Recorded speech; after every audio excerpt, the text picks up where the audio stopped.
उस दिन वहां एक माला जंगम आई। उसके साथ ताड़ के पत्तों की कई किताबें थी। वह थोड़े ही समय में उस मोहल्ले के सभी निवासियों के लिए एक सामान्य व्यक्ति बन गए। वो उनसे मिलने वाले सभी लोगों को भूत, वर्तमान और भविष्य की घटनाओं के बारे में बता रहा था।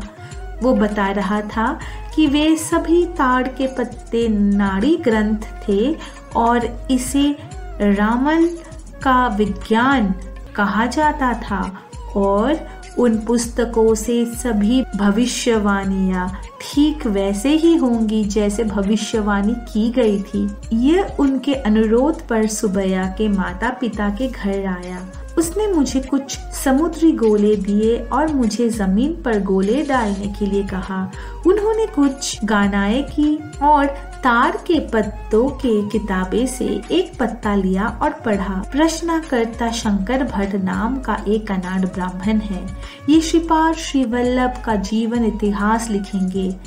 आपने पिछले जन्म में उनका और एक अन्य व्यक्ति का जन्म कंदुकुरु शहर के पास स्थित मुगालीचरला गांव में हुआ था। उन दोनों की जुए में बहुत रुचि हो गई। उस गांव में एक प्रसिद्ध स्वयंभू दत्ता मंदिर है। उनका जन्म उस मंदिर के पुजारी के भाई के रूप में हुआ था। आपने भाई की अनुपस्थिति में वो मंदिर पूजा और अनुष्ठान कर रहा था। वो मंदिर परिसर में अपने दोस्त के साथ जुआ खेल रहा था। यह बेहद आपत्तिजनक मामला है। एक दिन उसने अजीबोगरीब शर्तों के तहत अपने दोस्त के साथ जुए का खेल खेला। अगर उसके दोस्त को जीतना था तो इस आदमी को उसे तय की गई रकम देनी होगी। यदि इस व्यक्ति को जीतना था तो मित्र को अपनी पत्नी को इस सज्जन को सौंपना होगा। भगवान दत्त इस सौदे के गवाह थे। उन्होंने गंभीरता से उस असहाय की शपथ ली और जुआ खेला। भगवान दत्त देख रहे थे कि ये अत्यंत निंदनीय कार्य उनकी उपस्थिति में हो रहा था। इस जुए में शंकर भट्ट की जीत हुई। दोस्त ने पत्नी को शंकर भट्ट को सौंपने से इनकार कर दिया। विवाद को बड़ों के पास भेजा गया था। जाति के बुजुर्ग इकट्ठे हुए। उन्होंने संकल्प किया कि यह एक जघन्य अपराध है कि भगवान दत्त के पवित्र उपस्थिति में ऐसा दुष्कर्म हुआ। उन्होंने यह भी संकल्प लिया कि शंकर भट्ट के सर पर गर्म उबाला हुआ तेल डाला जाना चाहिए जो किसी अन्य व्यक्ति की पत्नी के साथ आसक्त था और जो कुटिल तरीके से उसका आनंद लेना चाहता था। उन्होंने यह भी निश्चय किया कि जिस मित्र ने अपनी पत्नी को दांव पर लगाया उसके गुप्तांग काट दिए जाए ताकि वो नापुंसक हो जाए और दोनों को फरामन के निष्पादन के बाद गांव से निकाल दिया जाए। संकल्प को विधिवत निष्पादित किया गया था। जैसे ही शंकर भट्ट ने कुछ समय के लिए दत्त की सेवा की, उनका जन्म इस जन्म में भगवान के प्रति भक्ति रखने वाली व्यक्ति के रूप में हुआ था। उनके मित्र ने पवित्र शहर तिरुपति में एक नाई के घर में सुबैया के नाम से जन्म लिया। मानसिक अस्थिरता के कारण वो पागल हो गया और शादी के बाद भाग गया। सुबैया की पत्नी निर्दोष है, जैसे कि उसके द्वारा कोई अपराध नहीं किया गया था।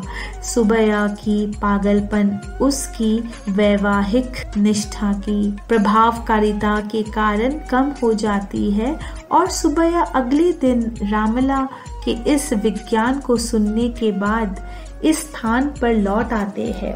उस दिन शंकर भट्ट को रिहा कर दिया जाएगा।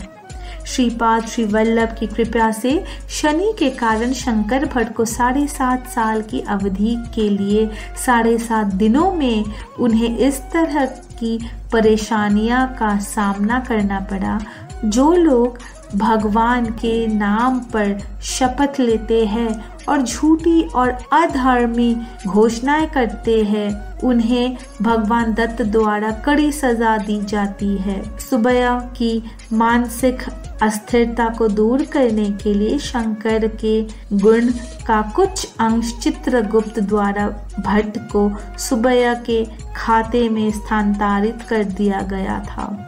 लोगों को इस तथ्य को समझना चाहिए कि कर्म का प्रभाव सबसे सूक्ष्म तरीके से काम करता है, इसीलिए उन्हें अच्छे कर्म करने चाहिए और बुरे कर्मों से बचना चाहिए। श्रीपाद श्री वल्लभ की कुंडली उनके अवतार समाप्त होने के कुछ सदियों बाद त्रिपुरा प्रांत में रहने वाले जैन धर्म के अनुयायी अक्षय कुमार के माध्यम से पृथिकापुरम में आएगी। इससे पहले श्रीपाद श्री वल्लभ चरितामृतम शीर्षाकवली एक पुस्तक प्रकाश में आएगी, जिसमें श्रीपाद के एक दिव्य खेलकूद नाटकों का वर्णन है। मैं श्रीपाद श्री वल्लभ की दया का वर्णन कैसे कर सकता हूँ। अगले दिन सुबैया अपने घर आया। उनका पागलपन पूरी तरह से ठीक हो गया। मैंने सुबैया की पत्नी को अपने बहन की तरह माना। मैंने सुबैया के माता पिता से विदा ली और चित्तूर क्षेत्र के कनिपाकम गांव पहुंच गया। कनिपाकम गांव चित्तूर से कुछ ही दूरी पर था। उस गांव में श्री वरदराज स्वामी, श्री माणिकंटेश्वर स्वामी और श्री वरसिद्धि विनायक के मंदिर है। मैंने वरसिद्धि विनायक के दर्शन किए और मंदिर से बाहर आ गया। वहाँ एक लंबा कुत्ता खड़ा था। मैं डर गया और वरसिद्धि विनायक के मंदिर में वापस चला गया। मैंने कुछ देर भगवान का ध्यान किया और बाहर आ गया। उससे पहले कुत्ते के साथ उसी आकार में एक और कुत्ता था। मुझे डर था कि कहीं मुझे उन कुत्तों ने काट ना लिया हो। मैंने फिर से वरसिद्धि विनायक के मंदिर में प्रवेश किया।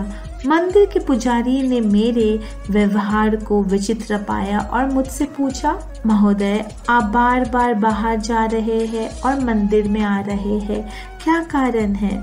मैंने उसे अपने डर के बारे में बताया।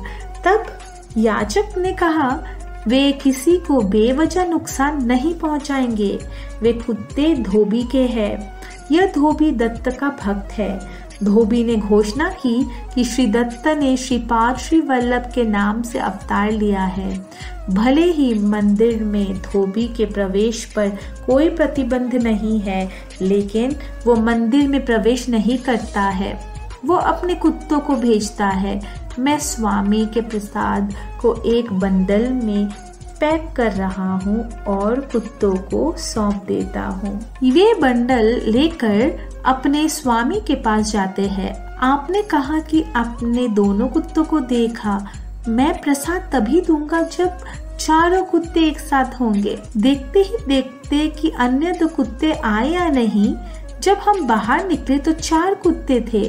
चारों कुत्तों ने मुझे चारों दिशाओं से घेर लिया। पुजारी ने कहा, तुम उन कुत्तों की इच्छा के अनुसार उस धोबी के पास जाओ, वो आपके लिए शुभ संकेत है।